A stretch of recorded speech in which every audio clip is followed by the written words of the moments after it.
आज बात करते हैं कैसे अंग्रेज आर्किटेक्ट की जिनका नाम दिल्ली के इतिहास से गहराई से जुड़ा हुआ है, एडविन लुटियंस। तो आखिर कौन थे एडविन लुटियंस?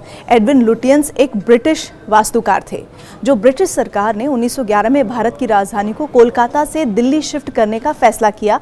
तब नई राजधानी को डिजाइन करने की जिम्मेदारी लुटियंस को ही दी गई थी।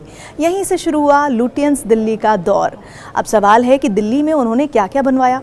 सबसे पहले बात करें तो राष्ट्रपति भवन, जिसे पहले वायसराय हाउस कहा जाता था, इसका मुख्य डिजाइन लुटियंस ने ही तैयार किया।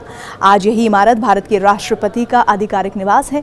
इसके अलावा दिल्ली का भव्य इंडिया गेट भी लुटियंस की ही डिजाइन का हिस्सा है। ये प्रथम विश्व युद्ध में शहीद हुए भारतीय सैनिकों की याद में बनवाया गया था। नई दिल्ली की चौड़ी सड़कें, गोल चौराहे, सरकारी इमारतों का लेआउट, जैसे कि आज का सेंट्रल विस्टा इलाका, ये सब लुटियंस की सोच का नतीजा है। हालांकि हार्टबेल्ट बेकर जैसे दूसरे आर्किटेक्ट्स ने भी कुछ अहम इमारतों में भूमिका निभाई, लेकिन पूरी राजधानी की प्लानिंग का बड़ा श्रेय लुटियंस को ही जाता है। अब बात उस विवाद की जिसमें उनकी प्रतिमा को राष्ट्रपति भवन परिसर से हटा दिया गया। हाल के सालों में भारत में औपनिवेशिक प्रतीकों को लेकर बहस तेज हुई है। कई लोग मानते हैं कि अंग्रेज शासन के प्रतीकों को हटाकर भारतीय नायकों और इतिहास को प्रमुखता दी जानी चाहिए, और इसी सोच के तहत राष्ट्रपति भवन के पास लगी एडविन लुटियंस की प्रतिमा को हटाया गया है।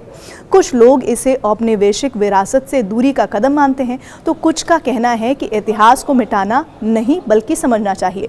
तो कुल मिलाकर एडविन लुटियंस वो शख्स थे जिन्होंने नई दिल्ली का नक्शा तैयार किया। आज हम जिस भव्य दिल्ली को देखते हैं उसकी बुनियाद में उनका बड़ा योगदान है। लेकिन आज़ाद भारत में ये भी बहस जारी है कि ब्रिटिश दौर की विरासत को किस नज़र से देखा जाए। आप क्या कहते हैं?